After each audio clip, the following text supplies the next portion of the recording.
Hey everyone, welcome to the SIFTD Video Game Fantasy Draft for 2021. I'm Shane Satterfield, the founder of SIFTD and the maniac who came up with this idea many, many years ago. Yeah, home of the original video game fantasy. We are the first people to ever do a video game fantasy draft. It has become kind of a thing in the industry, although Matt, I will say this year I haven't seen like hardly any of it. No, last year was nobody knows what huge. the hell. We're working blind this year in a way that I don't think we have before. Yeah. Last year, everybody did it. Yeah. I mean, last year, literally almost every outlet did a fantasy draft. And I was flattered. I was like, wow, that's awesome. It's cool to like come up with something that everybody adopts. But also, Matt, I think it's more fun if everybody's in a room. Yeah, it makes a big difference for sure. Even doing this on Zoom is a little weird, I think. It's fun to be there and kind of play off of our picks and stuff like that. But anyway, we're doing ours. I don't know if everyone's going to follow suit and do theirs. I have a feeling, Matt, that maybe they didn't get a big return on their investment in views. That and could maybe be. Because we don't do this for views. We do this as like a community building thing. And the reason that is because it's not just about what Matt and I are about to do. We also create a fantasy league for all of you. And it's called the SIFTD Fantasy Challenge. And just like Matt and I are about to do, you pick 10 games. And then at the end of the year, you get their Metacritic scores. And then the highest aggregate score wins. Now, the fantasy challenge is a little different because when you pick your 10 games there, the games are weighted. So the first game that you pick should be the game that you think is going to get the highest review score because you get a bigger multiplier for that first pick, and then it goes down with every successive pick. However, Matt and I, we just do it straight up. Every pick is weighted the same. And how it works is Matt and I will take turns picking games until both of us have a team of 10 games. And then he and I will pick 2 alternates. And the reason we're picking alternates is because the way this works is if a game is delayed out of the year, you get a 0 for that game. In the first couple of years, we didn't really have alternates and we just got burned. And it basically ended up becoming a contest of who can guess which games are coming out and who can't. And that wasn't as fun. So we do have 2 alternates. Also, I was really good at it. Yeah, you were. Yeah. And just so you guys know, the way the records are right now. So I'm 3-3 overall. I beat Marcus Beer the first year. And then Matt has won 3 since then, and I've won 2. So I'm 3-3 overall. Matt's 3-2. So I'm trying to catch Matt. I'm trying to even it up this year. But anyway, we take turns picking games. So we have 10, and then we get 2 alternates, and that's our team for the year. And then you sit back and just watch the review scores roll in for the games and cheer your team on. Now, I will say this, the SIFTD Fantasy Challenge is live right now at siftd.net. It is up on the homepage. I would hope you guys won't leave and go pick your teams while the stream's happening. And I think it would be smart if you don't, because I think the discussions that Matt and I are about to have about a lot of games will help you when you go to make your picks. We do give prizes to the winner. Last year's winner was Polak. If you are a patron or a subscriber to SIFTD, and I'll be honest with you, if you are also a member of ours on YouTube, if you're subscribing on YouTube, we'll include you as well. And you win, you get 2 free games of your choice. Now you have to be a registered user of SIFTD no matter what. But if you're just a basic user, you can still win, but you only win 1 game if you actually win the challenge. So again, that's live right now at siftd.net. Once we get done with this show, I'll put a link up in the header of the site as well for easy access. And then bookmark that page because that'll be your link to keep going back and checking, because the SIFTD Fantasy Challenge, the scores update in real time and they're dynamic. So as soon as reviews start coming out for a game, you can go to that page and you can see how it's affected your standing. Last year, we had like 4 times as many people as we've ever had before. I'm hoping we can do that again this year. Spread the word around, share the link with your friends. The more the merrier and the more fun it is. So anyway, SIFTD Fantasy Challenge for 2021 is up, but please wait until Matt and I pick our teams before you go over there and do it. So the way it works is Matt is going to pick first this year. I picked first last year. We flipped a coin initially, and since then we've just taken turns picking first. I'll say this, Matt. I did not feel as bad about you getting first pick this year as most years. Mm-hmm. Because most years it seems like there's that one game that I really want at number 1. But this year there were a couple that would have been cool kind of getting there. So yeah. I admit that this pick was to keep you away from it. Okay. It probably wouldn't have been my first pick in a non-competitive situation, but I felt like it's going to score high enough that I wanted you not to have it. Well, I will say this: if you hadn't picked it, I would have. So you made the right call there. It was going to be my first pick, and so Matt, with the first pick of the Sifted Video Game Fantasy League Draft of 2021, you select Ratchet and Clank Rift Apart. Yeah, that I would have picked it too. As I said earlier, a big function of this is what is the game going to come out or not? In fact, it may be the most important thing you consider when you're picking your video game fantasy team. Because if you get a 0, you're done. I got a 0 in the fantasy challenge last year for Halo Infinite, and I finished 25th. I was the top finisher with only 9 games, and I still only finished 25th. So you have to have all your games if you want to win. This, to me, of all the big games that are currently scheduled to come out this year, is the surest bet for it coming out this year. And I also just believe it's going to be flipping amazing. I do have one sure bet coming up. Okay. a few picks later, but in terms of stuff that isn't immediate, like this is coming before the halfway point of the year, I think. Yep. And Insomniac always delivers pretty close to release window, so it feels like a very safe pick, both in terms of it existing on the shelves, and if this thing doesn't get it in the 90s, I will be very disappointed and upset, because I would be very shocked. Yeah, it looks like this is going to be one of the flagship PS5 titles that everything else gets compared to for a couple of years. Agreed. It's also doing stuff that could not have been done on the PlayStation 4. It is a next-gen game in every sense of the word. It is not being released for a PlayStation 4. It is built in 4K from the ground up. The stuff that it's doing with the world warping, that's only because of the SSD. You couldn't do that on an old mechanical drive. So I would have picked Ratchet and Clank Rift Apart if you didn't. So you made the right call there. You picked the right game, Mr. Kyle. Okay, it's time for me to share my first overall pick. And I just want to say that I took things riskier this year. And I think a little bit of it was intentional, but I also think from my perspective, a little bit of it was just out of necessity, because this is a weird year. I felt like when we started doing this draft, I got to my third pick and I was like, crap. What do I do now? And I had to start thinking really hard. This is the hardest draft I've done. Matt, you said that's not the case for you. You felt like you had a bunch of games locked and loaded, ready to pick more. Mm-hmm. And to be fair, a lot of the games that I had on my list, not necessarily all the ones I picked, because there were some that left over at the end, because I always get more than 10 in case you pick stuff that I can't. I always want extra stuff left. I feel like some of my picks might end up being in the 70s.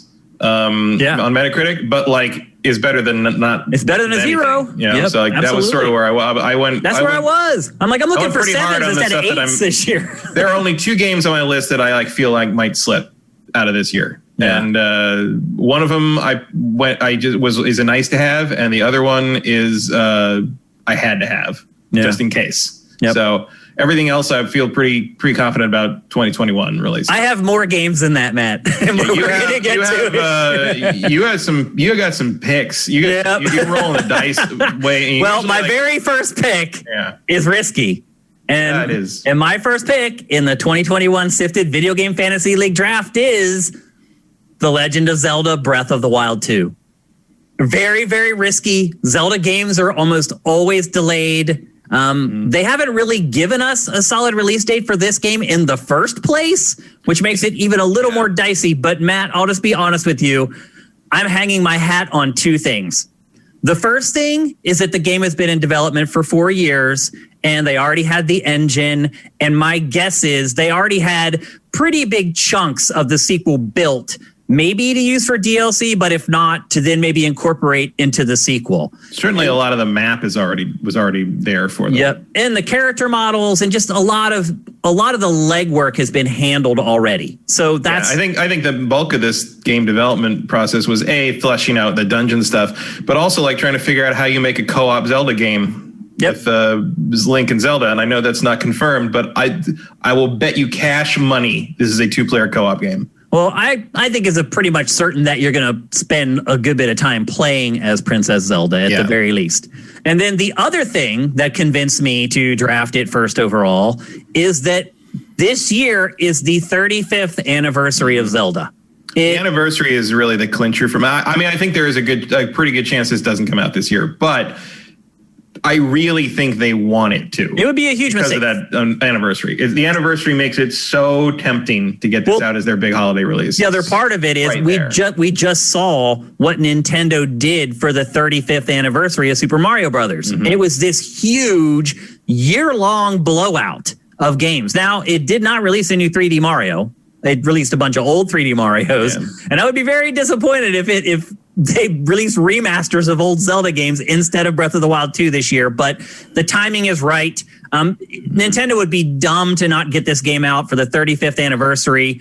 But they will wait if it's not done. They will, I know. And that's why it's really risky. I think there will be. I think you will get, Switch ports of the HD Wind Waker and Twilight Princess this year. You'll probably get something else. Maybe that long-awaited Skyward Sword HD, probably. And if they need to push this to next year, assuming it's planned for this year, and just release all those HD versions of the old games, they can get away with it. Yeah. But I hope we're playing this fall. To me, the right time to do it. Yeah. To me, the upside of this game being on my team was worth the risk, because if it does come out, this is probably going to be the highest scoring game of the year. Right. And I'll be honest with you, Matt, even with my first pick, as I started looking down the list, I was like, I don't see too many other games I'm pretty confident will get a 9 or higher that I am many more certain that is going to come out this year than Breath of the Wild 2. I'll just be honest. Like everything that was left, I was like, well, I could see that not making it too. So as I started going down and I was like, man, now this game's like a 7.8. And I'm like, well, no, I got to go for Zelda. So The Legend of Zelda Breath of the Wild 2 is my first pick in the 2021 draft. Now back to Matt for his second pick. Second pick is Horizon Forbidden West. And this was a game I was looking at, Matt, and it's like it's scheduled for the end of the year. Like it could very easily could get delayed to February. Yeah, this is one of my two that I think is a potential to slip. The other one came out in February or March, as I recall. So it could fall. But I think this is, if all goes well, Sony's big holiday release. In the same way as obviously it is not in the same way as Ratchet, because Ratchet is built for PS5. This is going to have a PS4 version. It's not the same deal. It's a little more Miles Morales-esque. Yep. But I don't, the first one rated really well. It was my favorite game of that year. I can't see this being anything more other than an improvement. So I definitely wanted it on there, and I knew you'd have your eye on it. I actually was half expecting you to pick it first. Yep. Well, I waffle between that and Zelda. I honestly, Matt, I think Zelda is more likely to come out this year. That was really my determinant. Although I do not agree with that. Really? But I would give them about even odds with each other. I don't know. That anniversary for Zelda really kind of pushes me in that direction, to be honest with you. I think they're going to try, but that's the thing. They're more incentivized to get it out this year, I think. But I also think that Sony doesn't have a lot else. But we have seen that Sony is willing to put nothing out for Christmas and just ride on multi-platform stuff. So we've kind of seen Nintendo do that too. So, but in the same way that Breath of the Wild 2 is, it's been the right amount of time. It's going to be 4 years next month. Yep. Since Horizon 1 came out. It all adds up. Like there's no like compelling reason not to think that they aren't targeting this holiday season for this game and Breath of the Wild 2.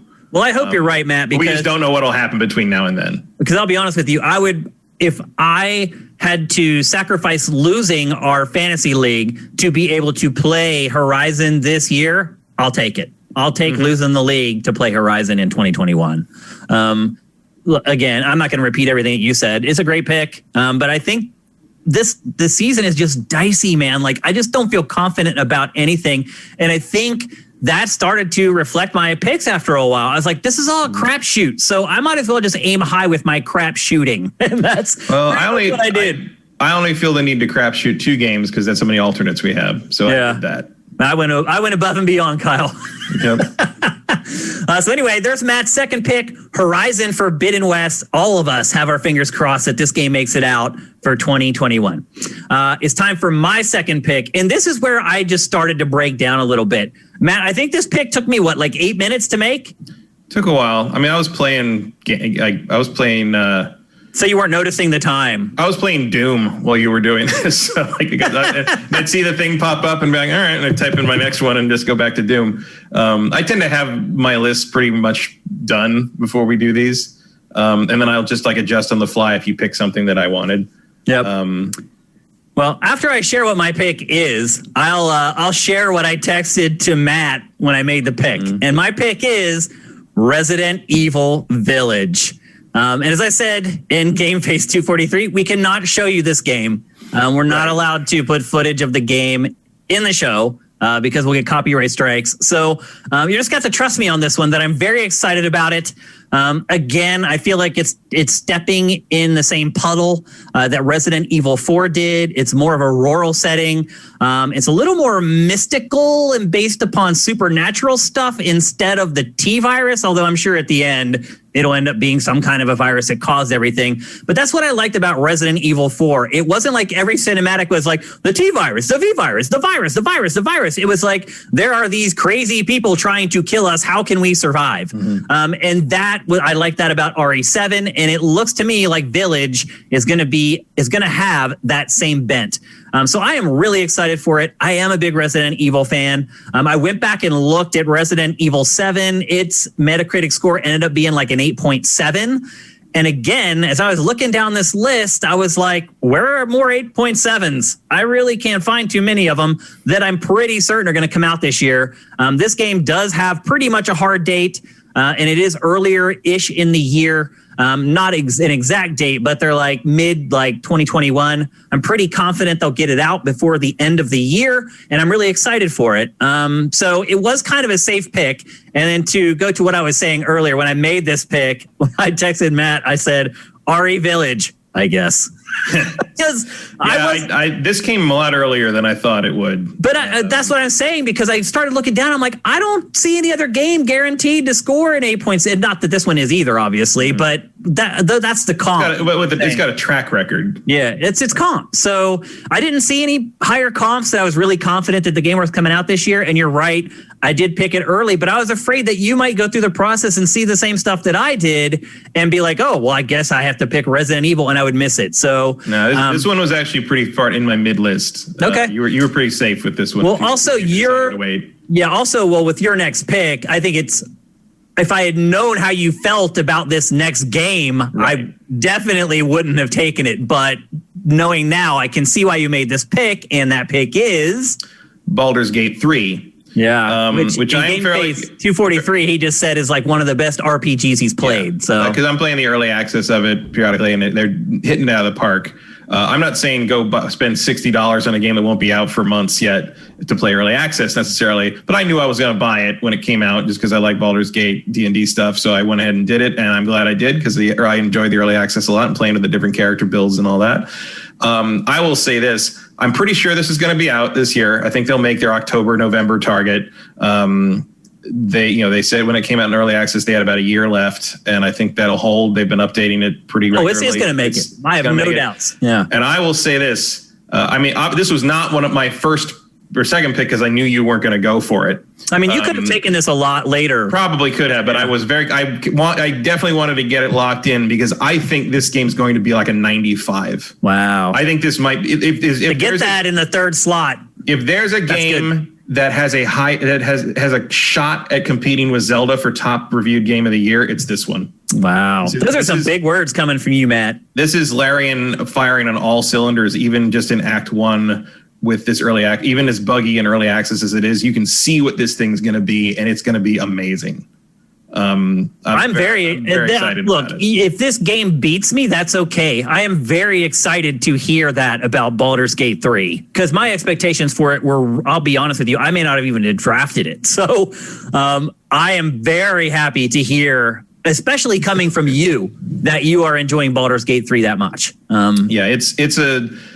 I mean, I expected to be pretty good just coming off of the Divinity Original Sin games, but like Larian is just stepping it up. I mean, they are improving the pen and paper game in the tweaks they're making to the rules in this version. Wow.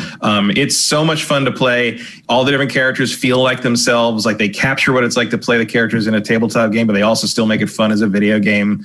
You can approach the conversations very differently and relate to the different like party characters different. Like it's all there, and there's a lot of interaction with the elements and sort of playing with the environment, like height, like giving advantage for projectile attacks. Like it's all there. The systems are all there for you to play around with and experiment with, and it works really well.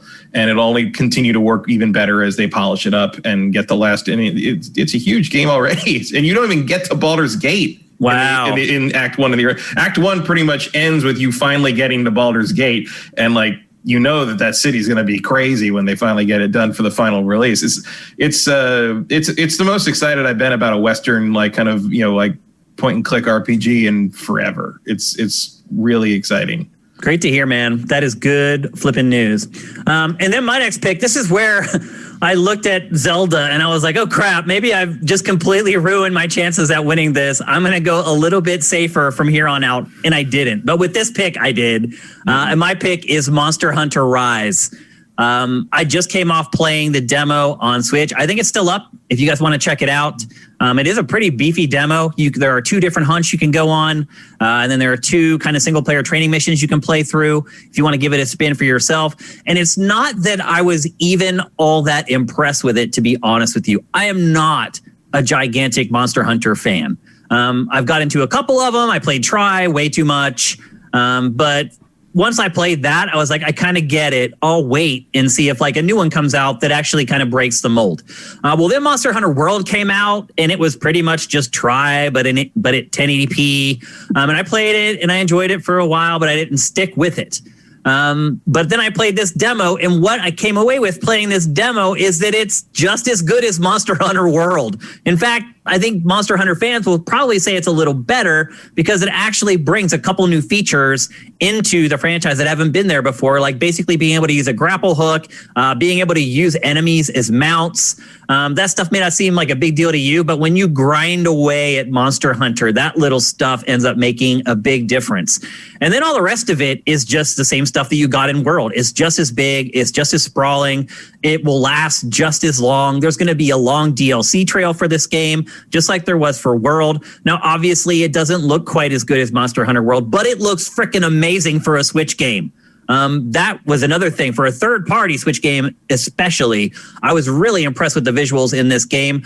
Monster Hunter World is sitting at like a 9, but Matt, I think when I actually had it in our draft when it came out, I think when it came out, it was actually higher than that, and then over time it dropped down. So I think the score I got credited for was like a 9.1 or 9.2, but now it's slowly gone down to a 9. Still, for me, with like, the 4th or 5th pick in a fantasy draft, if I think I can get around a 9 from that, I'll take it. And the fact that there's not much competition on Switch as well, that makes me think that maybe some of the publications that only tackle Nintendo stuff might give it a little bit of a bump as well. So I think it's a safe pick. I know it's coming out in like a month and a half. It has a hard release date. A demo's out there already. So Monster Hunter Rise was my pick in that slot. Yeah, pretty safe, but I do think my only concern on this one in terms of having it on the fantasy team would be online plus Nintendo equals nervous. Yeah, but I'll say this: I already tried it, so I'm kind of cheating a little bit on this one, like you cheated on Baldur's Gate, I guess, because I've actually played it. Somewhat. I mean, I think you're at least like a solid 8.5 in the very worst case scenario here. So. I would never say that, but I would say that I'm pretty confident. Look, that it's Monster Hunter. Like it's inexplicably popular. I can't stand these games. I don't understand it either, Matt. It's going to rate real high, whether it's good or not. And there's going to be millions of people that play it. Yep. So it's just the way it is. And again, you guys will figure out real quick if you haven't watched one of these drafts before. This isn't about what Matt and I think are like going to be the best games. It's what we think are going to review the best. That's all that matters. The actual quality of the game doesn't matter. Cyberpunk was still a pretty solid first pick for you last year, even with how it turned out and what we talked about earlier today. Well, it also helps when the cutoff happens, right? So when we cut it off and we had to calculate the scores, its aggregate was still a 9.0. Now it's lower, and that happened with Monster Hunter World as well. It was higher whenever we did the calculation. Right, that was a late in the year release. That's right. Yep. Yeah. So anyway, that's my pick. I feel pretty good about it. I definitely know it's coming out. And after some of my other picks, that puts my heart at ease. So what's your next pick, Matt? My next pick is a safe one. Is it? Yeah, it's coming out next month. Far Cry 6. Yeah. Why is there no pre-promotion for this game? We have two trailers for this game. One was a teaser and then the full version of the teaser. Well, and then like there's the trailer with Giovanni, or not Giovanni. That's what I'm talking about. There's a trailer with him, and then there's this what we're looking at right now is the opening credits to the game. Right. Yeah.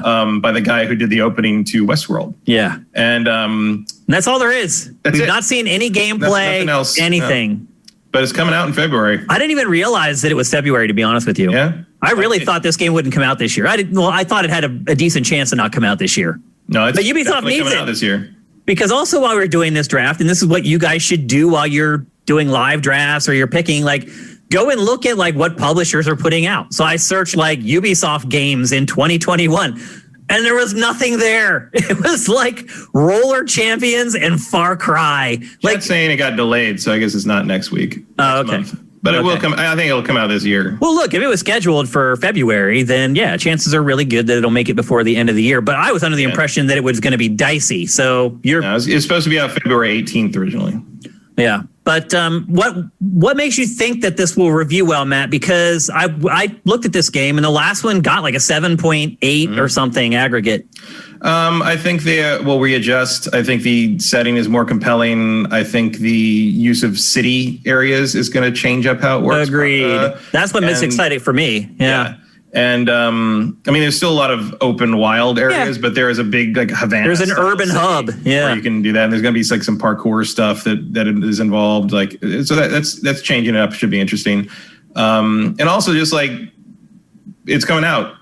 Yeah. Like at a certain point in these lists, it's like that's where it gets. I'm 100% sure this will come out this year. I mean, I got to the point by my fifth pick. I was like, what is something I'm sure is coming out that I think is going to score above a 7? Like, that's where I got to very quickly this year in the draft. And I think, Matt, part of it is that this is the first draft we've done during a console transition. Mm-hmm. We didn't do it before. But when Marcus and I did the first draft, the new consoles were out already. And there was a clean break then. Like there wasn't a lot of carryover from the PS3 to the PS4. Like it just didn't work that way like it does now, where you have like they're creating versions that need to run on 2 platforms, and maybe that makes the game get delayed. Like there's a lot of other factors you have to consider when you're in a console transition that you didn't before. Like a lot of the games that have been announced for these consoles, like I don't want to pick them because I'm just like, bro, you're like, yep, 2021, and that's all you tell me. Like. And if it's a new game where you don't know that it's been in development for a long time, it gets really dicey to make those picks. So this is what I was saying, why I thought this draft was so hard. I think the console transition made it much more difficult than it normally is in any other year. So anyway, I know I just said, I was surprised that Matt took Far Cry 6, but I'm guessing Matt was surprised when I made this next pick as well. And my next pick in the draft is God of War Ragnarok. I wasn't surprised, but you just won't listen to me on this one. Yeah, I won't. I definitely won't. This was another case where so what I was just saying, like this was the point where I was like, okay, I could pick God of War Ragnarok, which let's say it has a 50% chance of coming out this year. I think it's better than that, but you probably think it's 50 or less. That's probably going to get like a 9 to a 9.5, or I could pick some other game that I'll be happy if it gets a 7.5. And I honestly, Matt, at this point, I thought you were going to start realizing it too, and that you were going to pick God of War. That's why I took it here. I was like, oh man, I think I let it fall maybe too far already. I need to take it now because I think Matt may take it. Because I was just looking, and I think if you look at your next pick, maybe that makes sense. And I don't want to ruin it. I want to spoil the surprise of what your next pick is. But I mean, I don't know. We'll let everyone else decide when they see what your next pick is. But that was where my head was. Right. I will bet cash money this game isn't coming out this year. Wow. I have 0% chance this game. And you don't have any insider information. I do not. Okay. I just do not believe for 1 second God of War comes out this year. Okay. Well, the way I looked at it was, you know what, the risk reward, if it does come out, I have game of the year on my squad. And at that point, I hadn't run out of alternates yet. And I really thought you were going to pick it. No, you could have picked this 10th, and you still would have gotten it. Wow. I never have picked this game, ever. It's been 4 years since the last one came out. Obviously, they've, just like with Zelda, they've done a lot of the heavy lifting on this game already, as far as the engine and the art and the assets and the setting and all that type of stuff. Character models, music. I mean, you can go on and on about a lot of the nuts and bolts of game development that was already taken care of by the first game. And the trailer says 2021. These games, to the best of the demo said Cyberpunk's going to be good. So, like I said, like I just said before, skeptical eye at everything they show you. Yeah, I know that, but I don't know. I mean, what else you got to go on other than how long it's had to be worked on and what they tell you? Unless you have insider information. I don't have insider information, but I do have 41 years of following this industry, and God of War ain't coming out this year. So stay tuned for Shane's first alternate pick, because that's what's going to happen. Well, I hope to God you're wrong. I hope to the God of War that you're wrong. You'll be very good for your... I mean, look, I don't think you have a bad first alternate pick. And I'll say this too, like, if I do get it, I will probably win the league. It will be hard for you to overcome a 9 to a 9.5 at that slot if I get it. So I went for the juggler with this pick. But I think all three of my first three picks are 9+. Yeah. So if they all come out, you'll need God of War. That's true. That could be. So anyway, I'm far more confident it's coming out this year than Matt. I also don't remember a God of War ever being delayed. Do you? Yeah, I want to say God of War, the original, like the last one got pushed a couple months. Was it? If I remember right, yeah. I don't remember, but the franchise isn't one that's synonymous with delays, I guess is what I'm getting. No, I mean, Sony Santa Monica tends to run a pretty tight ship. But like, I just don't see it happening. Like, it's going to have to be up against Horizon almost in the same window.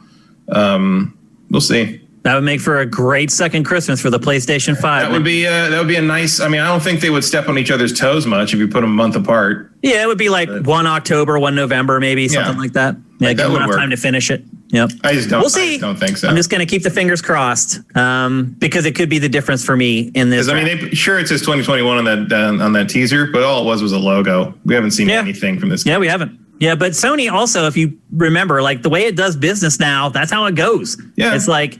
It typically puts out a trailer and then you don't really get a ramp up until like 6 months before the game comes out. Provided there's an E3, you'll get something at E3, somewhat, but otherwise. And you're also like we're probably up in the same place, like you said, like it's the first one we've done during a console transition. Yep. And Sony may be transitioning to a different way of revealing these things. It's possible. Just to stop the long tail on as opposed to like The Last of Us Part 2, which I think we saw literally years before it came out. Yep. Yeah, we'll see. I have no problem with you having that game on your team. I don't think it's going to do you any good. Okay. And now for Matt's pick, which I mentioned earlier, that after I saw his pick, I felt like I had made the right decision with God of War Ragnarok. And your pick is Psychonauts 2, which screwed me over last year, which would have been my next pick, by the way. So yeah, but I think seems pretty on target for coming out this year. I think it's going to rate pretty well. It's not going to God of War Ragnarok rate well, but it's going to rate pretty. I see this definitely in the mid 8s. Yeah, my question is, do modern critics who are 20, 25, do they like 3D platformers? They like Psychonauts. Do they? Yeah. Well, I don't know. They weren't even alive, some of them, when the last one came out. Of course they were. I'm joking. If they're in their 20s. They were like 8 or whatever. They played that game when they were like 8, 9, 10, 12. Yeah. And it's prime nostalgia bait for them, and it's prime just I like stuff that Double Fine makes for me. Yeah, I mean, I think it's going to be good, like great, actually. I think people like us will give it high scores. I don't know if the younger editors will. They will. It's a solid concept, even if you don't know what the first game is. Yeah, and a lot of it will depend on just how funny it is as well. Like how good is the writing? Because that was really kind of the secret sauce from the first game. Yeah. And that's a tangent or like an intangible. Like you don't know. But the E3 demo in 2019 was like no time had passed at all. Like they nailed it. So. Yeah, I do have faith in this game, as I said, and I think I even said in our text message exchange that fuck, that was my next pick. So yeah, I'm looking at it right now. That was my next pick. Back to the drawing board. That's what I texted you last night after you made this pick. And then I think I then proceeded to spend 10 minutes on my next This was your longest gap, if I remember because right. This was really for me where it just broke down. It was. To be fair, I had your next pick on my list too. It was probably going to be either my next pick or the pick after that. I think people will be surprised by this pick, though, to be perfectly honest with you. And after the draft was over, I'll say this, Matt, I kind of regretted it a little bit, and I'll explain. Maybe I think for this far down the list, it's a pretty solid pick. I'll explain why. So my next pick is Bravely Default 2. And some people watching this may be like, what the hell is Bravely Default 2? Bravely Default was a JRPG on the 3DS. Its Metacritic average is like an 8.7. And I'll be honest with you, I had already spent 10 minutes trying to pick my next game, and I came across Bravely Default 2, and I was like, oh, there's the pick. But as soon as the draft was over, I looked at my games. I was like, what games give me concern? And I saw Bravely Default 2. And so I went and I watched a trailer, and I totally realized that what I had forgotten was the game is basically still running on the same engine as its predecessor, the 3DS game. The game basically just up the res. The game looks terrible. I think it looks nice. Really? But I like the art style. I like the art, but I don't like the character models at all. No Monster Hunter Rise. But, and from a technical perspective, it is bottom of the barrel on Switch, to be perfectly honest with you.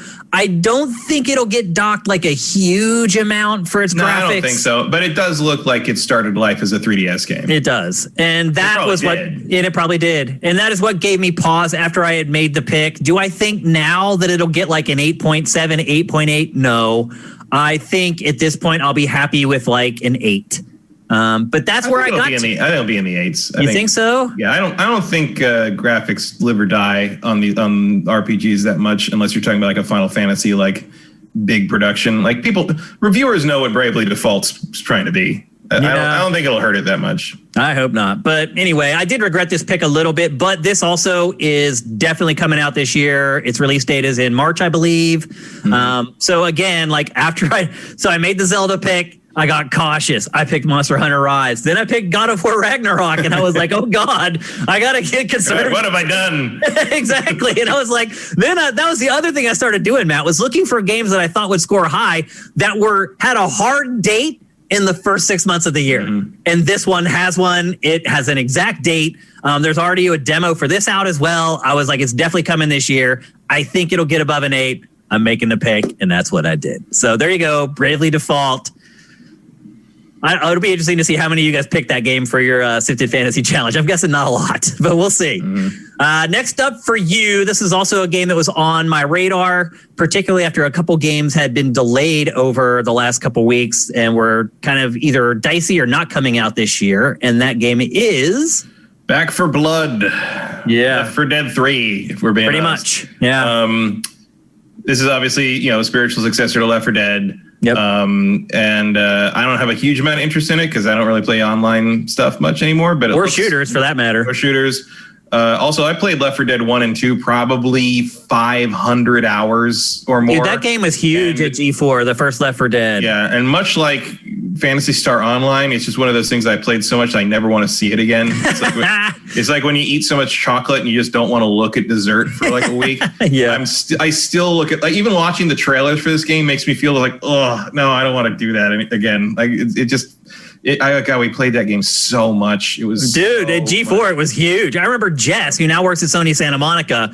She was the Pied Piper. After work every night, she'd walk around the office and be like, "Hey, we're playing Left 4 Dead at 8 if you want to get in or whatever." Gather everybody to come into the game lab and play. I miss that, man. That's the type of stuff that I miss about working in an office and having to work by myself. Just the camaraderie of being. I miss it, but also like I miss it wouldn't be the same without the same people. Oh, of course. Everybody grew up and moved on, But you end up meeting new people it's just like I moved to Game Trailers and I ended up making a whole new set of awesome friends there. That's just kind of how it works. So sure, but all those people are now old and they are doing their own thing too. Yeah. So I need to get another job where I work around people to meet even more friends. You need to make some 20-year-old friends.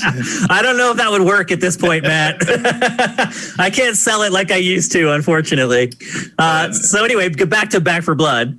Yeah, it's I think it's going to rate well. I think it's going to deliver on what they're trying to do with it and what they're trying to Well, they put out a huge chunk of gameplay and it looks flipping awesome. Trying to evoke the nostalgia for the Left 4 Dead games, but they're also pushing it forward in new ways. Like I don't want to necessarily play it because I've done my time in the 4-player co-op zombie trenches, but there's nothing about this game that doesn't look great as to what they're trying to do.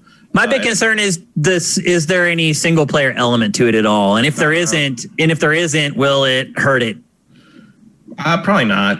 Like I think no single player might actually be better than some single player. That maybe you could be right about that. Actually, single player can ding the score more than no single. That's player. That's actually a really good point. You're right. But it seems to be slated to be coming out somewhere in mid-year, it looks like a summer release sort of thing. And I mean, look, World War Z ended up at like a 7 or something like that. So, I mean, if you're looking at the genre and the comps, like this to me looks like it should do far better than that. And on top of that, it's not like it really has any competition. No. So.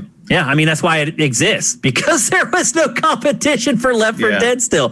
Like the last year, we've got stuff like World War Z. Yeah, people have made, but nothing. No one's ever made anything that matches what Left 4 Dead was. Big budget. Yeah, I mean, also just the polish and the verve. There's something about Left 4 Dead that none of those imitators have ever had. Agreed. And if anyone's going to capture that again, it's the people that made Left 4 Dead. Yeah. So, and I will say this: looks like they're doing it. Yeah. For real. I did like World War Z, and you could probably find that game for either free on whatever cheap service you're on, or just really cheap. And if you don't want to spend the full money on Back for Blood, it's a pretty good alternative. Or if you just want something to play that's like it while you're waiting. Yeah, to warm up for Back for Blood. This game also guaranteed to come out this year. Guaranteed. It has a hard release date, early in the year. It's about as safe as it can get. Supermaster Gamer, thank you for Twitch Prime, man. I appreciate it. Okay, it's time for my next pick.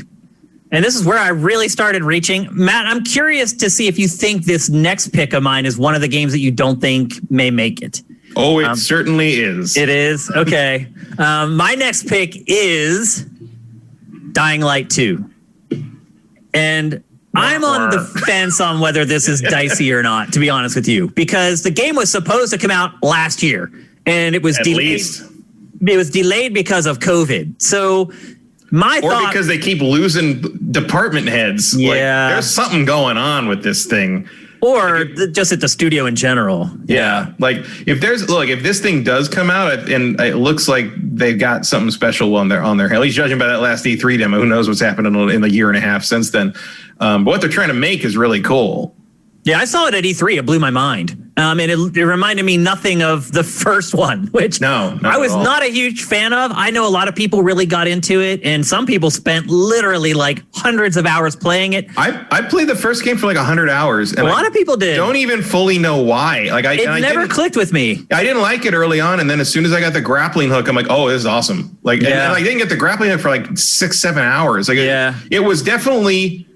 I got the grappling hook and really clicked with the game long after it was reasonable to give up. No. So like when you say you didn't get into it and you walked away, like I totally understand what you're talking about, because I should have, and I just kept going back for some reason, and at some point it just worked, and I played it for like another 80 hours. I never even finished it. A lot of people are like that, Matt. The fucking city. It became a huge game. They ended up selling like 13 million copies of the first game. They just put out more DLC for it. I know. They haven't given up. They keep supporting it. So again, that's another reason why I do think it's coming out this year. They're still putting out DLC for the first game. I do not think that they would do that if at the detriment of their new project. I also talked to the studio when I saw the game at E3 2019. They were already telling me that it was like pretty much complete, and they were like wrapping up bugs and finalizing some of the content. So I feel pretty confident it's coming out this year. Again, it was supposed to be released last year. So it might get dicey. We may get into August or September, and where I'm still sitting here like twiddling my thumbs, being like, okay, I need to hear something about now.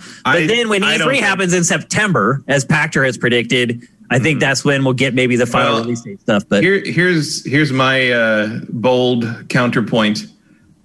Non-zero chance this game gets canceled.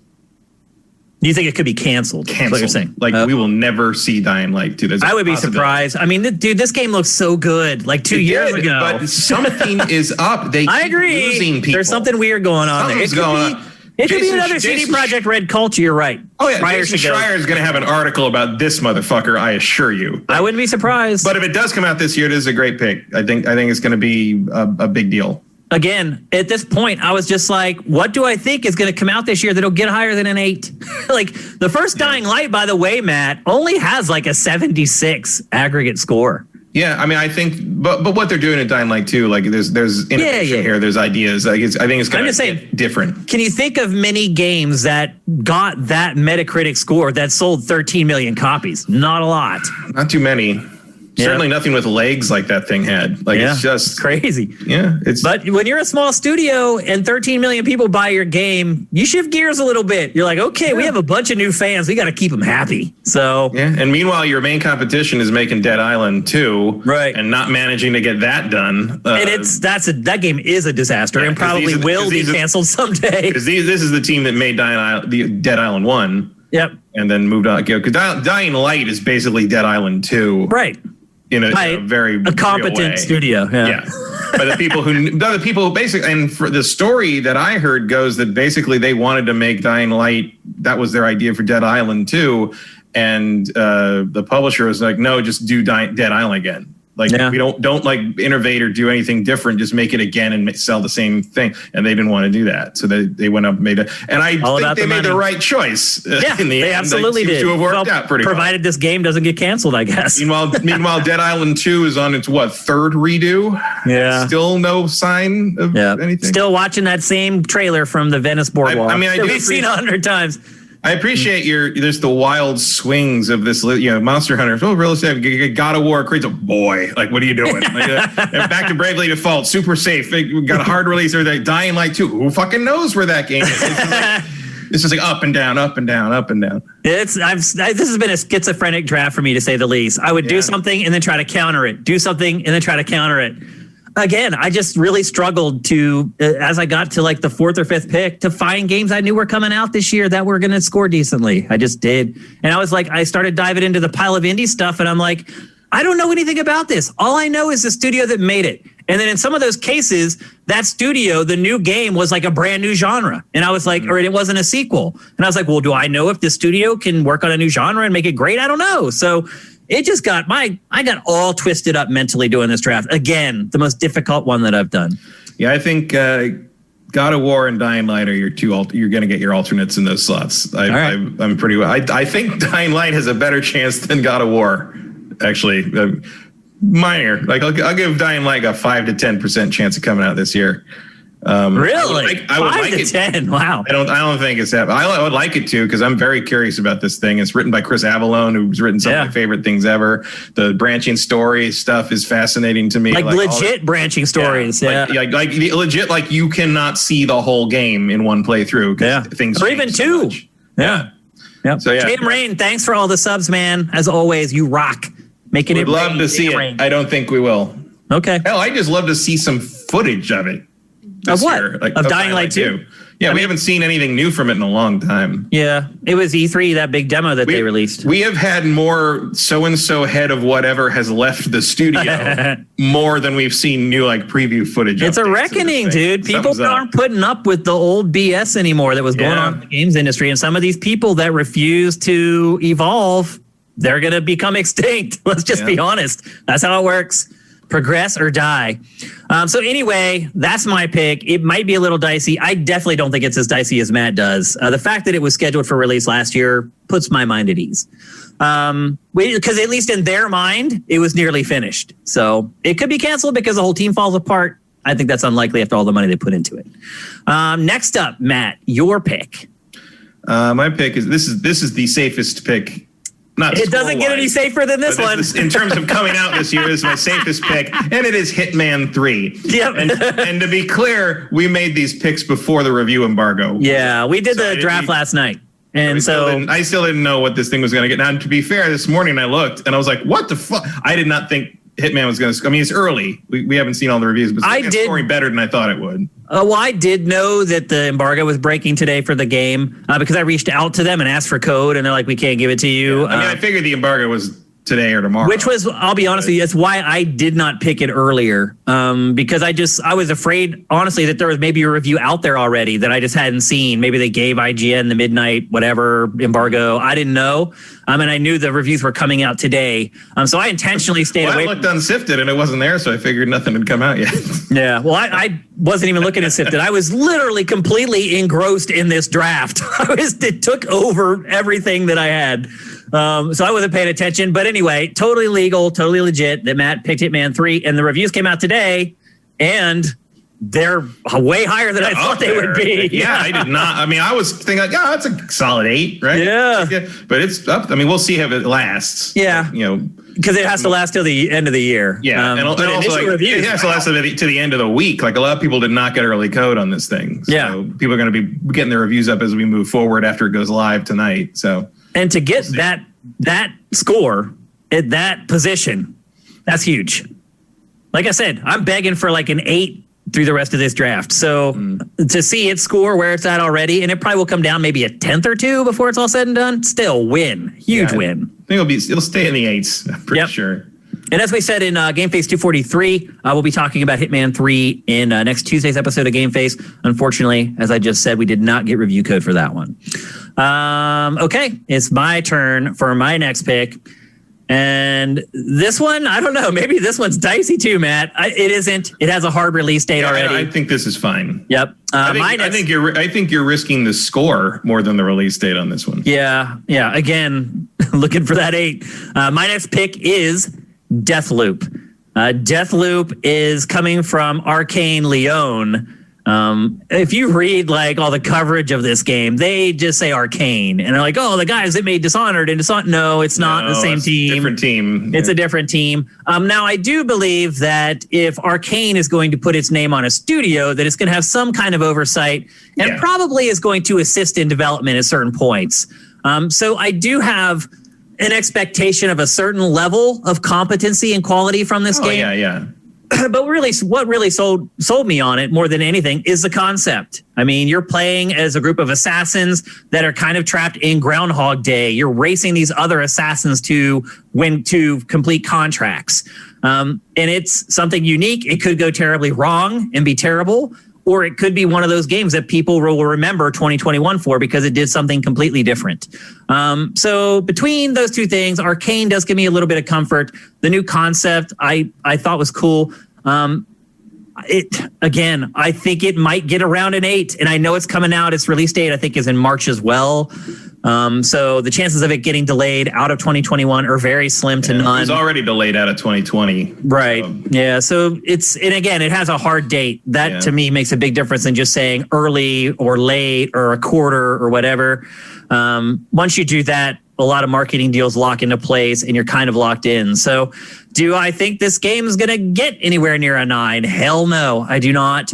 But I do think it has a pretty good chance to be a 7.5 to like an 8.1 or an 8.2. And at this point in the draft, like that's just really what I'm looking for. And I found it in Deathloop. So also probably one of Bethesda's last multi-platform games before it gets fully assimilated into the Microsoft Borg. So a little bit of a milestone as well in that regard, but that had nothing to do with why I picked it for sure. But it does look interesting. It is a unique concept. The pedigree is there. Bethesda is there. Although, like with CD Projekt Red, after Fallout 76, I don't have as much confidence in Bethesda as I used to either. So it's dicey. I'm not going to pin their problems on Arcane. Yeah, I wouldn't either. But it is a dicey pick a little bit. Not as far as whether I'll get a 0, but I mean, I could get like a 6 out of this. I wouldn't be surprised.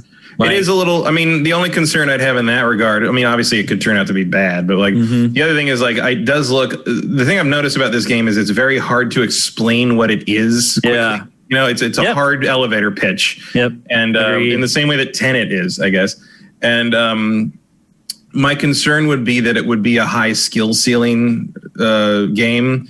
It's possible. Sometimes those don't review very well because reviewers don't have time or the energy to like kind of get good at them and really figure out how they tick, and they end up feeling that like they missed the point and they don't get it, so they kind of give it a lower score as a result. I'd be worried about like that effect, like the effect of like, it's a really good game, but like the reviewers don't really get a chance to give it a fair shake, so it becomes like a lower score than it should get, kind of thing. My big fear about it is that people dock it because you're doing the same thing over and over again. It's like if you have to keep replaying the same mission over and over again, trying to perfect it to beat the other assassins to the target, some people aren't going to like that. So yeah, I mean, that's true, but at the same time, if that's your problem with the game, then don't talk to me about Fortnite. Yeah, or any shooter for that matter. Any multiplayer shooter. Yeah, that's a good point. So anyway, I'm not crazy excited by having Deathloop there, but I wasn't crazy excited about pretty much any of the rest of my picks in this draft. So that's how I feel about having to play it. All right, Matt. I'm crazy excited about having that there. I'm looking at my hard drive now. All right, Matt. What's your next pick? My next pick is new Pokemon Snap. Yeah, just got a second trailer this week that looked pretty good. Guaranteed release. Yep. Got a release date as well. Probably going to get, and this time I am leaning on those 20-something game reviewers because they love the Pokemon. They also have this weird affinity for Pokemon Snap, even though some of them may have never played it when it came out. Yeah, I'm sure they did. I'm sure. How old is Pokemon Snap now? Pokemon Snap's like from like 1997. Yeah, so it's 23 years old. It's like 99, 2000, because obviously it's over 20 years old.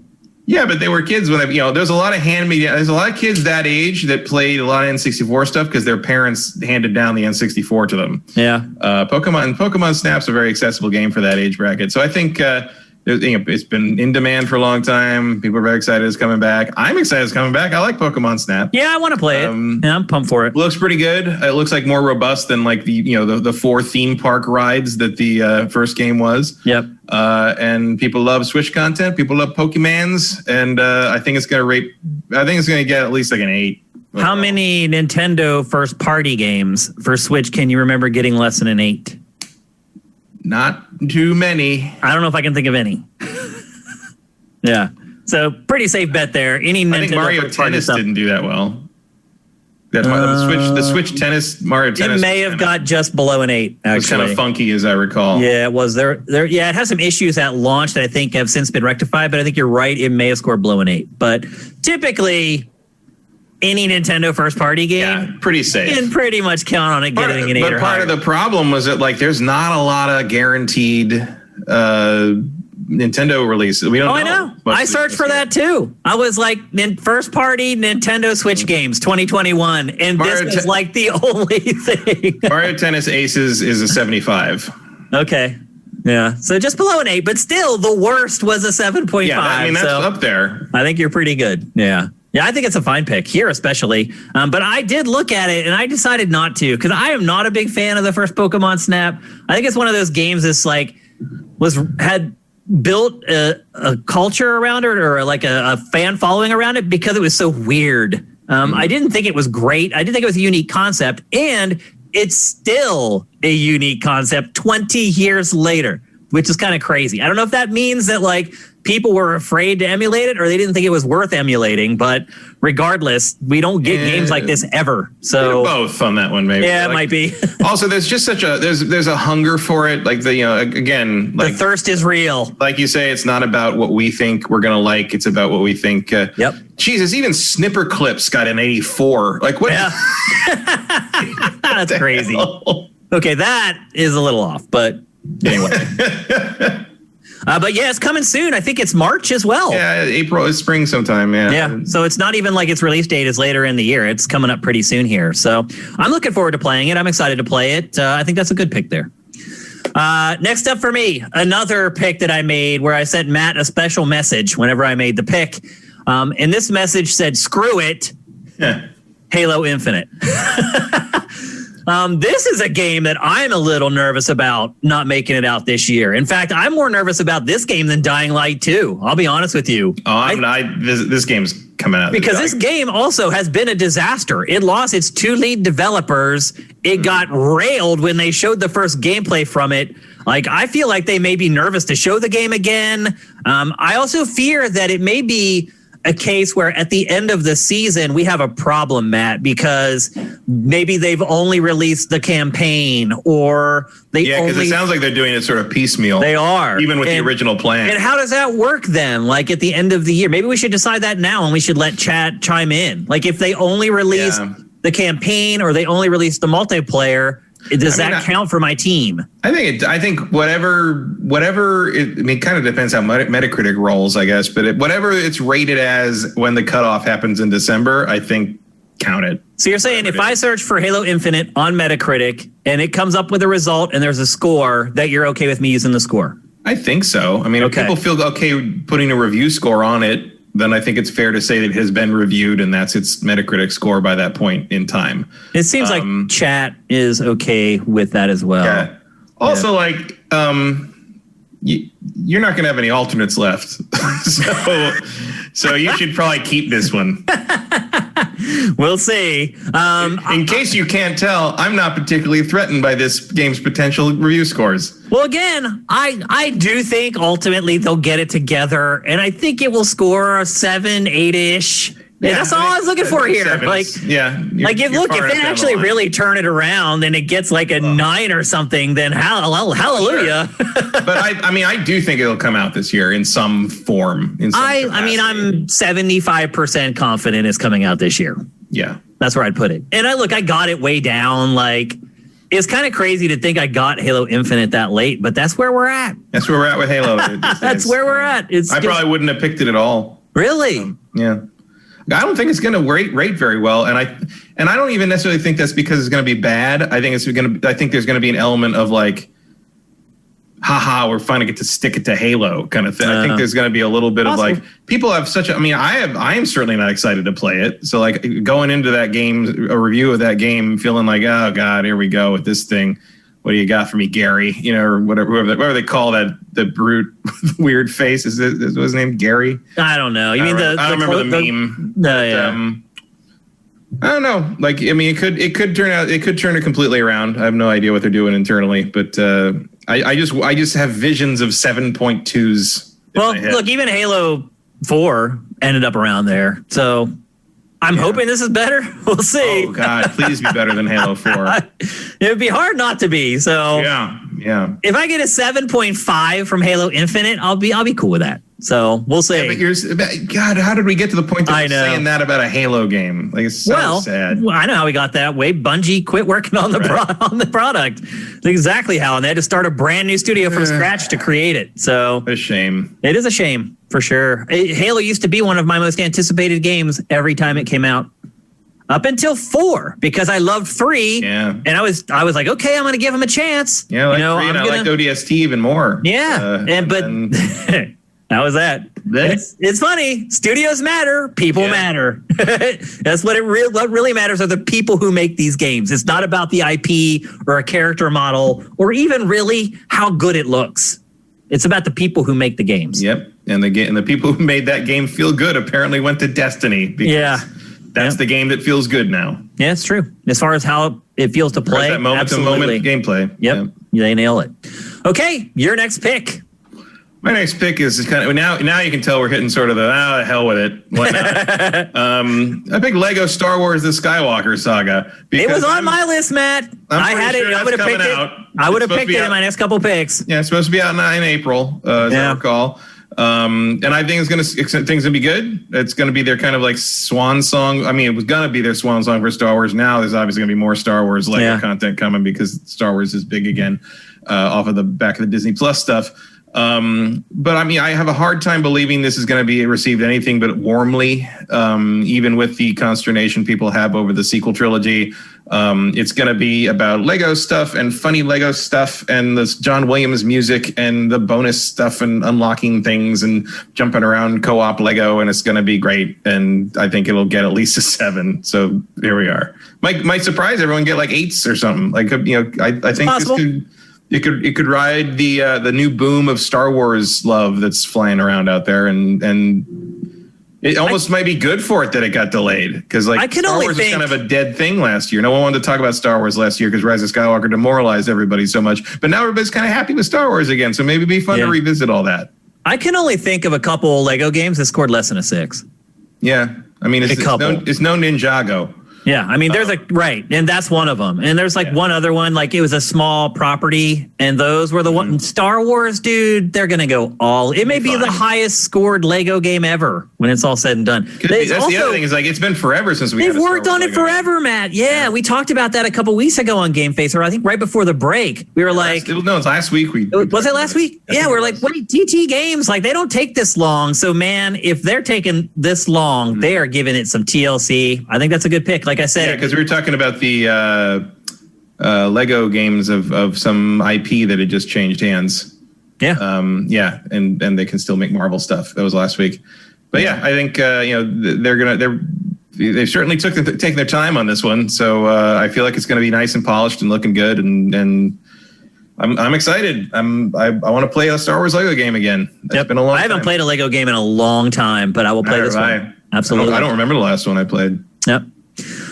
So there you go. Matt's pick, Lego Star Wars, The Skywalker Saga. And my next pick, and again, I just felt like I was just getting desperate here with my last few picks in this draft. I was just felt this was on my list. This was on there. Okay. My pick is Returnal, and I am very nervous about this game. Mostly I'm nervous because it's an example of what I was talking about earlier, where you have this studio that you have a lot of reverence for, and in this case, it's Housemarque. And if you've watched Game Face for any amount of time, you know both Matt and I are huge Housemarque fans. And I think a lot of people on SIFTD are too. I think generally people really like their games. But this is a complete departure for Housemarque. It announced a couple years ago that it was going to go away from its side-scrolling shooter voxel-based games, and it was going to make something a little more traditional and kind of shoot for the sky a little bit and make something a little bit more big budget. And that's what this is. It also, and Matt, this is kind of a theme for 2021. It's also kind of a Groundhog Day type game. You play as this person who crash lands on an alien planet, and you wake up and you have to survive, and then you die and you get reincarnated and you go back at it again. And just like I said earlier, I don't know how critics are going to react to this, because it could be a case where, wait, I'm doing the same thing over and over and I get sick of this. I know that I did not keep playing the Demon's Souls remake for PS5 because of that, because I was just doing the same thing over and over. It's about perfecting your runs. But on the flip side, Hades. True. Exactly. If you do it right, can be done right. It's great. Yep, you're right. It can be done right. And so we'll see. I don't know that that's Housemarque's wheelhouse. We'll see. I mean, they're trying to make themselves a new wheelhouse, clearly. They are. Yeah. And at least in the most recent stuff we've seen of this game, you can see the Housemarque trademark. Some of the bosses are shooting out those voxel bullets. Yep. In 3D, for the first time. There's voxels in it. You can see it. A lot of the particle effects are voxels. They're not actually particles. And they're the classic Housemarque sort of white and red. Voxels even. The pedigree is on display in places. I'll say this. I am really rooting for this game. And I'm super curious. I generally do not root for any game. I just root for them to be good because I love to play great video games. But I want to see this game do well financially, because Housemarque, to me, it feels like they're right on the fringe of dissolving. They have not had a hit for a really long time. They need this game to do well. I hope it does do well, but most importantly, I hope it reviews well so I win our frickin' fantasy league. So there you go. That's Returnal. Also has a solid release date, definitely coming out this year. I'm not worried about that at all. And again, another one of those games that I picked as to make up for some of my riskier picks earlier on in the draft. Next up, Matt, your next pick is, to me, your diciest pick in the draft, and it is Hellblade 2. Yep. So this one, this is my other one that's, with the Horizon. The H games have a pretty good chance of not coming out. So this might slip. I acknowledge that. Originally, they announced it for launch window. We'll see if that even holds or what launch window even means. But I threw this one in because I still have another alternate left in case it drops out. And if it does come out this year, I think this thing's going to review through the roof. So it's sort of my God of War equivalent pick. And this is, by the way, this is Matt's last pick, his last official pick. That's his 10th pick in the draft. All he has left at this point are alternates. Matt, I just really struggle to think it's coming out this year. Xbox put out that press release like the day after Sony leaked all those release dates in its CES video. The next day, Microsoft issues a press release with, well, here are our release dates for 2021. Hellblade 2 was not on there. So I don't know. I know it was... God of War wasn't on the Sony's little fine print thing either, which they removed later. They did remove later. Clearly that was real. Exactly. You don't remove it if it's fake. You only remove it if it's real. Yeah, you're right. Your God of War was not on that. And that does point to it not making it out this year. The other thing with Hellblade 2 is I think it was late last year they announced that it was moved to Unreal Engine, which could have, set things back a little bit. It's due time-wise, mostly, when you look at when the first Hellblade was released. But remember, the first Hellblade was what they were calling a AAA indie. It was an independent game, but they spent the same amount of time on the different elements of the game as they would on a big budget game. And now Ninja Theory is obviously owned by Microsoft, and this is their next project. And I'm very excited by it, and I think this could be a league winner if it comes out. If you get that in the 10th slot, the first Hellblade had an 8.7. And that to me is bloated. Like, I don't think the first Hellblade was an 8.7. I think it got a psychology boost because it was a game that focused on mental health and looked at things a little differently from most games. I don't think the game itself deserved like an 8.7 ultimately. But maybe the sequel will be worthy of that. And if the first one, with all its flaws, got that kind of a score, God knows what this could get. So if you get like a 9 in your 10 hole, that's a league winner. I know. Maybe. And look, the actress who plays Senua like put up a tweet in full makeup the other day, like teasing it. Like, it's if they're not coming out this year, it's awful early. We doing that. So we'll see. Yeah. I mean, they're obviously in the mocap studio right now or whatever. So anything can happen. Yeah. Well, that is one thing we have learned for sure. This is my, this is the one I'm, if I lose this one out, I've got 2 safe alternates. Yep. So I'm not too worried about it. But like you say, it could be a death blow if it does make it. Oh, if it makes it, that'll kill me, guaranteed. And here's my last pick in the draft. And again, after this, we have 2 more alternates, so don't leave. My last pick in the draft is Solar Ash. Solar Ash is not a sequel to Hyper Light Drifter, but it is made by the same team. It's the next game from the team that made Hyper Light Drifter. Hyper Light Drifter, by the way, is the most viewed indie game in SIFTD history. And, well, let me just say this. With 95% certainty, I believe that. I have not looked at every indie game. I looked at all the biggest indie games as far as traffic are concerned. Hyper Light Drifter is the top as far as likes, views, all of it, comments, all that stuff. It is the biggest indie game on the site. I know there are tons of people on SIFTD that are huge fans of Hyper Light Drifter. This studio... did you play Hyper Light Drifter? Yeah. Matt, you did. I liked it a lot. Yeah. To me, it's almost a little bit kind of like the first Hades.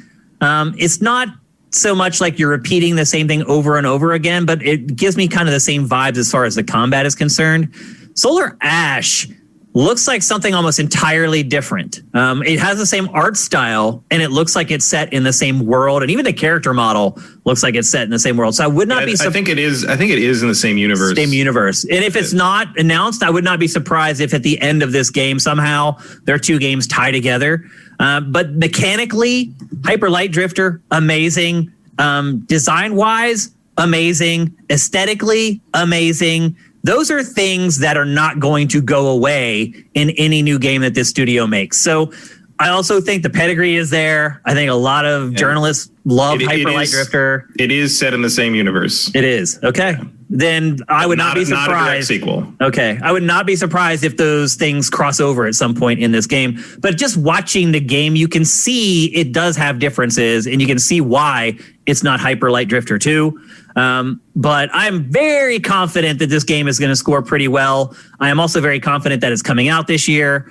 So for my last game in the draft, after I had made some risky picks, I feel pretty good about this one. But this was me going to the well, Matt. This was me being like, I have to go to the indies now. I cannot find any quote unquote big budget games that I am confident is going to outscore one of the better indies from the year. And so I just started searching through them, and I went and looked at a lot. But this one to me seemed like the safest bet, one, for a high score, and for the fact it's coming out this year. It's been in development for a while. There's tons of trailers. I think it's pretty well assumed it's June. Yeah. So I'm pretty happy with that pick in my 10th slot. Yeah. Does it make up for some of my other concerns? No, but it did. I do know now that I'm not going to have to swap that one out for one of my two alternates. And that's where we're at this point. So now Matt and I choose two alternates, and these are games that if one of our 10 games, or two of our 10 games, in my case maybe, were to not be released this year, these alternates go in, and they go in order.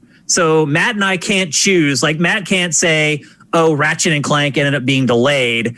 I want to use my second alternate to replace Ratchet and Clank. That's not how it works. He has to take his first alternate to fill that. And then if a second game drops out, then that second alternate would fill in that gap. So with that in mind, Matt, what was your first alternate? And also, by the way, we tend to play these really safe because these are the games that are filling in for mistakes that we made. So what's your pick, Matt? My first alternate is Gotham Knights. Yeah. Gotham I almost picked this like for inside my top 10. So, well, here's the thing. I feel like if I had to bet of all my picks what the lowest scoring game will be, it's this one. I would not be surprised. I feel like Gotham Knights could disappoint hard. It could be like a 6 type game like Deathloop. Yeah. Right. Yeah. But I think it's a pretty good chance it's at least going to be in the mid 7s. And it's your alternate. So it's definitely coming out. So is it? Yeah. I wasn't sure about that. It has no release date at all other than 2021. I'm pretty sure it's June. There's some stuff. I researched it yesterday, and nobody knows. Because there's some stuff hidden in the most recent stuff they put up that basically it's there's like circus posters, which is a reference to Nightwing, to Dick Grayson's parents being killed. But it very clearly points out June it was June or July is like a date. There's a date in there, and it's like, June something or whatever. So it is announced for 2021. When they showed the game the first time, they said it was coming out. So I'm pretty sure this game's coming out this summer. June or July. 2-player co-op. Yep, 2-player co-op. I mean, whole campaign you can play 2-player co-op. Yeah, it doesn't. I don't think it looks very good. Oh, I agree with you, Matt. I mean, I don't know that it doesn't look very good. I'm not saying it's gonna be a bad game, but it's not what I want. You know what I mean? I mean, look, I trust the studio. I think you probably do too. I mean, they did a good job when they worked on the prior Batman game. Would I prefer it's Rocksteady? Of course. Yeah. I mean, I liked it, and I liked Mordor and all. Yeah.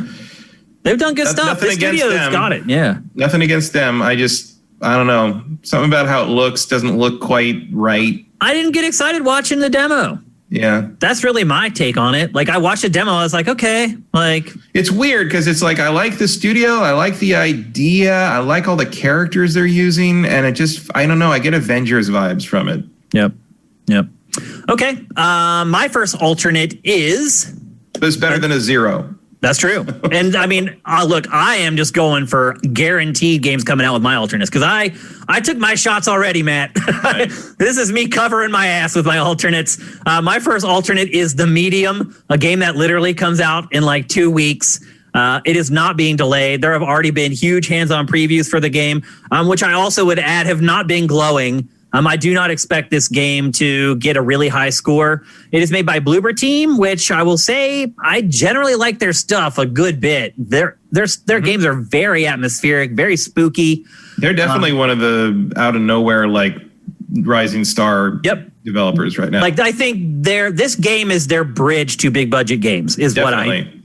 It's like a B level game. Like they have more budget. This is the game that will make their name, I think. Yeah, I hope. If it's good. Yeah. It is an alternate. I expect it to probably score around a 7. It does have a very unique concept. You basically play the game in 2 realities at once, thus the name, the medium.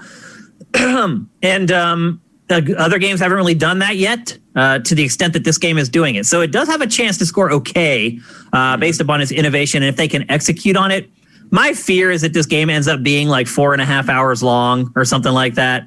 That's a valid concern. Because studios like this, when they try to make something that's big budget, they get to a point where they're like, well, we don't have the budget to do big budget, so let's just make the game like a quarter as long as it should be. And I wouldn't be surprised if they follow it up with DLC eventually. Bloober Team is pretty good about stuff like that. But again, it's my alternate. It's coming out in 3 weeks. I'm just playing it safe with a cool concept that may or may not review pretty well. So my first alternate is the medium. And here we go with our last 2 picks of the 2021 SIFTD Video Game Fantasy League Draft. Matt, what is your final alternate?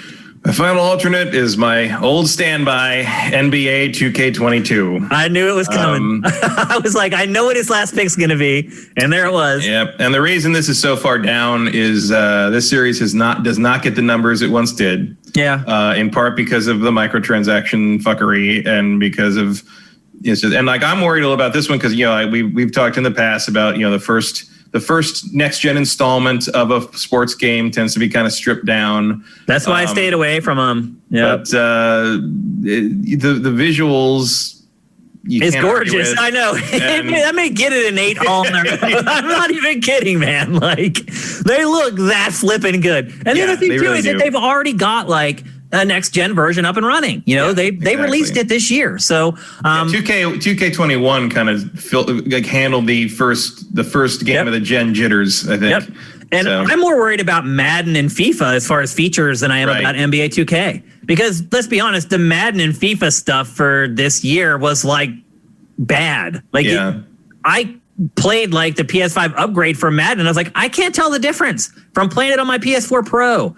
NBA 2K, oh yeah, you can see the difference immediately. So if you're going to pick a sports game, I think that's the best one. The other one I maybe would have picked is MLB. But as Vincent brought up at the end of Game Phase 243, like that game is ghosted. Like nobody knows where MLB is. So I was like, I can't do it. I went and looked at like the scores for FIFA 21, Madden 21, all of them. And I just couldn't pull the trigger on a sports game. I just couldn't. After the only one I would have picked is NBA 2K, and you took it before me, and that was that. So I think that's a great pick for your last alternate. It's coming out guaranteed at least a 7 to 7.5, probably higher, probably a lot higher. So I think you've covered your arse quite well on that one. And then my final pick of the 2021 draft is, and you guys may be surprised by this because you guys know how much I love the developer, It Takes Two. This game, maybe over the last few months, I cannot think of another game that has impressed me more relative to where my expectations were beforehand. And we've known about this game for a while. It is under development by the Oscars guy, Joseph Ferris, who has made some great games. I mean, Brothers is a great game. And even his last game wasn't terrible. It Takes Two, or wait, what was it called again? Where the prison break game, The Way Out. Yeah, No Way Out. That's what it was. Yeah, and that wasn't terrible. Matt hated it, but I didn't hate it. I enjoyed it. But It Takes Two looks flipping awesome. Like you play as a husband and wife who are turned basically into like puppets, and they have to mend their relationship via playing through this game. Another tiny characters in a big world game. It is, yeah. But they have to mend their relationship with each other to become human again.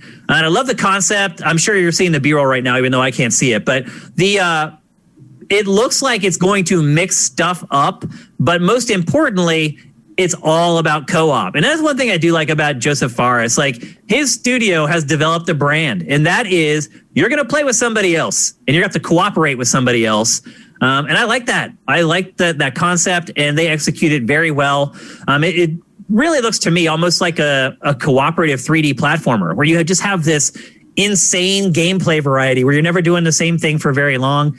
It's what draws me to 3D platformers in general. It's why I love the genre. And so I don't have hopes that this game is going to get like an 8.5 or higher. I do think it's a pretty safe bet to get a 7.5. And also, this game has a set in stone hard release date for the early part of the year. So I played it safe as well.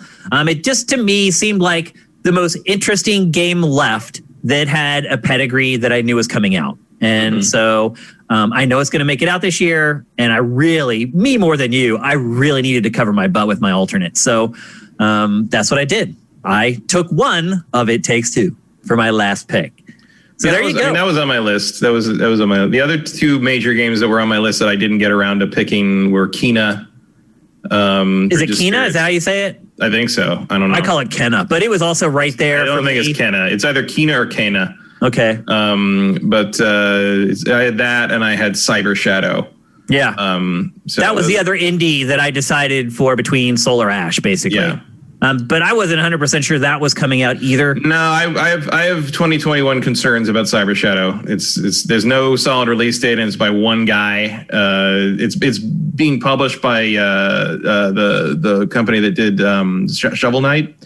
But they picked it up as a game by one guy, and sometimes those games can just sort of languish as the one guy tries to finish them. But we'll see. But I have my eye on it for sure. But I just. I wasn't sure. It's too dicey. I couldn't do it. One guy, I mean, if he gets sick, it gets delayed. It could be anything. Yeah. I mean, literally, he breaks his leg, the game gets delayed. If it's one dude, it's like big time risk. So anyway, those are our picks and our two alternates. I know a lot of you guys, as soon as the stream is over, you're going to head over to sifted.net and you're going to put in your picks for the Sifted Fantasy Challenge, which you absolutely should. Everybody should do it. Prizes for even if you are not a subscriber or a patron, you can get a prize if you win. But I do, before we go, I just want to drop a couple games in your ear. Matt already shared a couple that were kind of on the cusp for him. And I want to share a couple that were kind of on the edge for me as well. And some that you guys may be questioning. And Matt, I think I want your input on this too, because Cyber Shadow comes out next week. Oh, it does? Oh, well. Oh, well, there you go. Never mind. Yep. So here's a couple that I was thinking about that maybe we should help guide people on whether they should pick them or not. Hollow Knight. Mm-hmm. That game, yeah, I mean, it's going to rate well. But here's the thing. I didn't pick it because I thought it was kind of controversial, because it started as the expansion to the first Hollow Knight, and now they've just kind of named it as if it's a new game. Mm-hmm. And so I didn't know if it was going to get weird if I made the pick, and then it would get like I was just I'll just it's officially the sequel. It's okay. It's not any. Basically, I mean, maybe it started as that, but they blew it up to a full game, no question. Okay, so Hollow Knight Silk Song, that's one to keep an eye on when you make your picks at the Fantasy Challenge. What do you think about Babylon's Fall? I think the chances of it making it are too risky. Yeah, I would not test that one. Yep. Battlefield 2021. I'm pretty confident a Battlefield is going to come out this year. Yeah, it sounds likely. And that game might be one worth keeping an eye on. Bayonetta 3. How do you feel about that, Matt? I thought about it, but it's one of there's a bunch of Nintendo stuff that I just felt we don't know enough about it. Like, would I like to have Metroid Prime 4 on there? Sure. Do I think that's coming out this year? No. Would I like to have Shin Megami Tensei on there? Yeah. Do I know enough about that? I was close to picking that. I don't know. I will say, because it has been like 5 or 6 years. Like, it's been longer. We saw that before they even showed That's true. They launched the system. Yeah. Like, that was that first Switch game. Molly. Yeah, it was. That's why I'm saying, like, it's got to come out. Like, you can't eventually, but who knows with that? I mean, how do you make your money back? Like on that stuff. Like Shin Megami Tensei is a guaranteed 8 or 9. Like I think, but I just didn't feel confident enough about what the hell they're doing with it. Yeah, like, who knows? Elden Ring.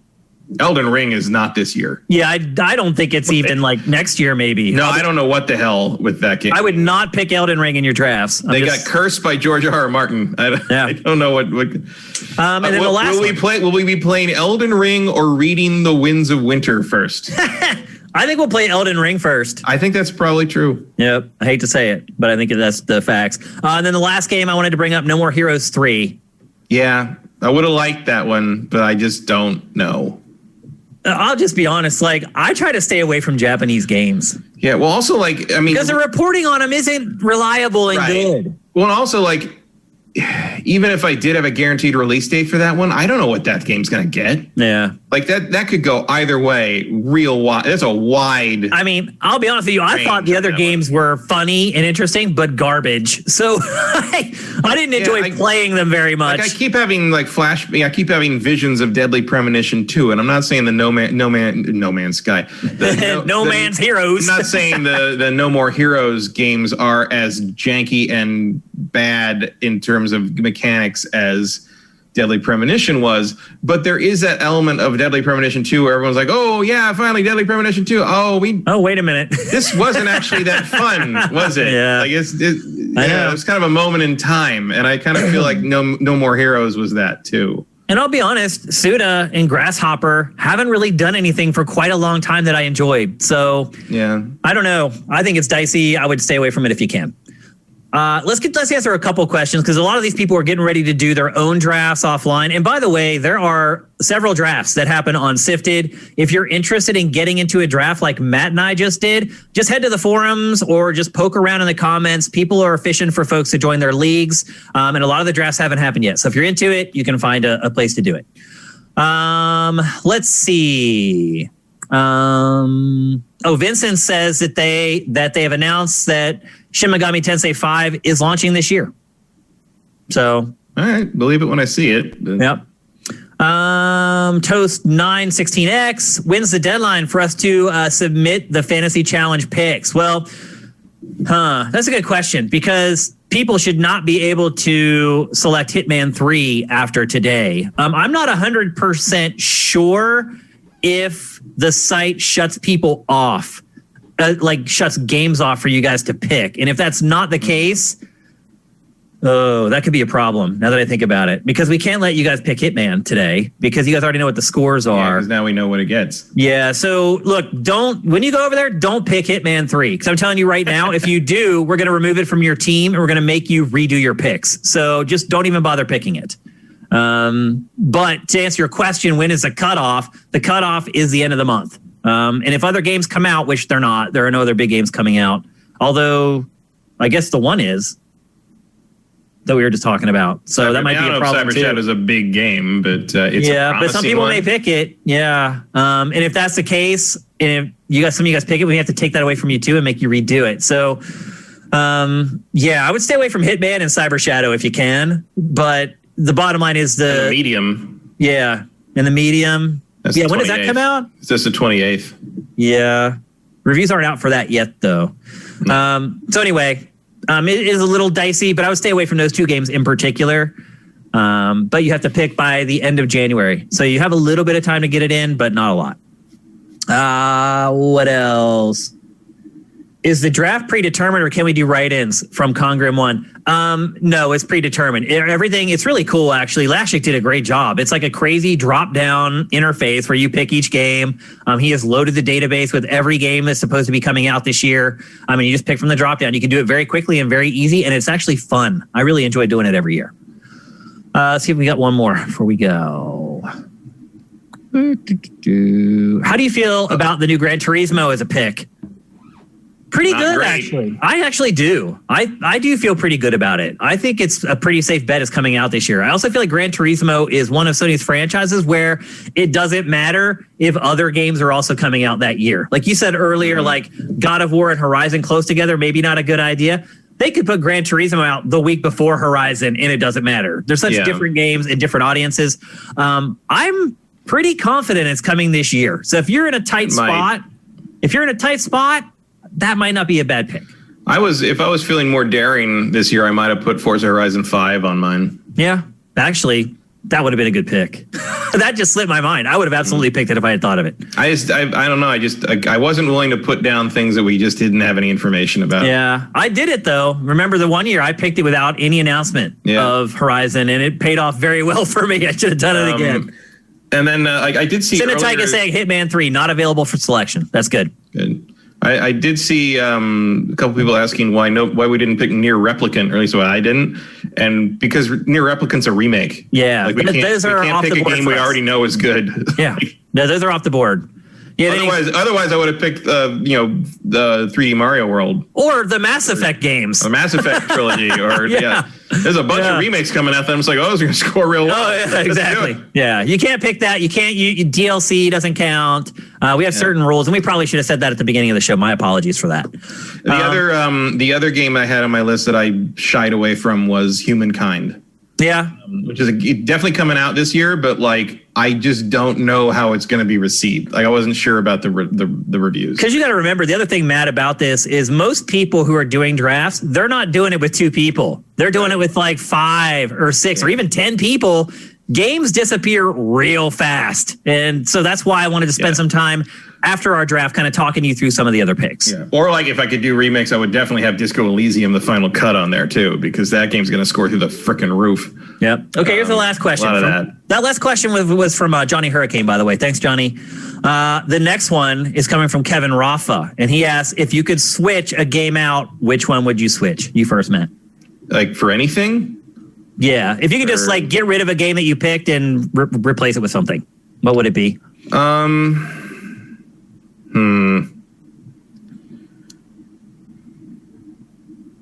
Maybe I'd swap Gotham Knights for Stray.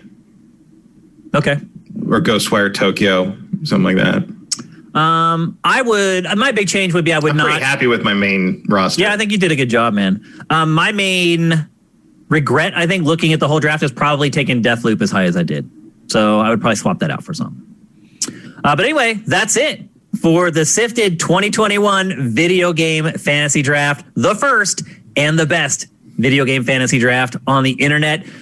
Hope all you guys have a great time signing up for the SIFTD Fantasy Challenge. Again, the winner gets 2 free games if they're a patron or a subscriber. If you're not a patron or a subscriber, also, by the way, we are including YouTube subscribers in that as well. If you're not a patron or a subscriber, you have to be registered on SIFTD at least, which means you're a basic user, and you get 1 game. And the people who are patrons or subscribers will get 2 games. So, what if I win? You get nothing. In fact, we can't. In fact, we should have mentioned this. We cannot win. Matt and I do play alongside you guys just for fun. But if he or I end up first, we do not win. We will let whoever is behind us take the win. Pretty close. And get the prizes. Yeah, you did really well. And I think if I had almost any other game in my hole, I might have won. So we actually both did really well as far as our average per game we picked or whatever. But wasn't in the cards, and it's good. I want you guys to win. But most importantly, I want it to be fun. By the way, the winner last year won by 2/100ths of a point. And there are tiebreakers in case we end up tied, and they're in the article that pushes to this year's challenge. But anyway, just giving you guys as much rules as I can before you go and make your picks. Good luck, everybody. I will say this. It's most important to make sure all 10 of your games come out this year. I cannot repeat it enough. That's the only way you're going to win the SIFTD Challenge. That's it. Don't pick games cannot win with 9 games. Yeah. Don't just pick your favorite stuff. And that's what you do see a lot. When you start scanning through the picks, so you're like, what are you doing picking that game? Some people, I think, just maybe want to just kind of sometimes I do this as well. I'll just create a garbage account kind of and just be okay, this is what I would do if I wasn't serious about winning, to kind of see if I had a chance doing it that way. Like a dream team. Yeah, yeah. And so I get when some people do that, but your chances of winning are pretty slim to none. So Score Fear, thank you for Twitch Prime. Thanks to everyone for Twitch Prime throughout this whole stream. It did end up being a 3-hour stream, right on the nose somehow. We had an hour of Game Face and then 2 hours of draft. And a lot of you guys were giving us Twitch Prime throughout Game Face and throughout this, and I missed it, and I apologize. We literally appreciate every single one of you guys. And as an example of how much we appreciate it, I don't know if you guys have seen, but you're now in Pactor Factor. Those who subscribe via Twitch Prime, your names are in Pactor Factor. We're going to rework how we got names in for the next batch of shows. We're probably going to do a crawl along the bottom of the screen instead of how we're doing it now. But just, I did that. It's a lot more work for me just to recognize you guys. I just want to thank you guys for doing it. Particularly people on YouTube who don't join our streams and have to physically jump over to Twitch to do it. I really appreciate them as well. And we wanted to recognize you guys, and that's why we made the big changes to Pactor Factor in that way. But anyway, there's our draft. I had a blast doing it, Matt. It drove me bonkers. I'll be honest with you. I was going crazy last night doing these picks. I don't think my team is very good, but I also am not dumb enough to think that I don't have a chance, because you just never know. Stuff gets delayed like that you never dream would get delayed. It happens to me every year. So maybe this is a year where nobody could have seen Halo Infinite coming last year. Yeah, and that burned me in both our league and in the SIFTD Fantasy Challenge. So you just never know. I mean, Cyberpunk almost didn't make it again, and it shouldn't have made it. Let's be honest. It shouldn't have. So I'm not 100% stoked on my team right now, but that could change in the blink of an eye. And the same for you guys. When you draft your teams out there in other leagues, or if you do the SIFTD Fantasy Challenge, don't get down. You just never know what could happen. That guy who's in the lead could lose 2 of his games in the blink of an eye, and off you go to a championship. So anyway, on behalf of Matt and Jared, who thank God ran the TriCaster for this. There's no way I could have done it. I appreciate it. Everybody have a great week. We'll see you back here on Twitch next Tuesday and every Tuesday for the rest of 21. Everyone take care, and we'll see you then.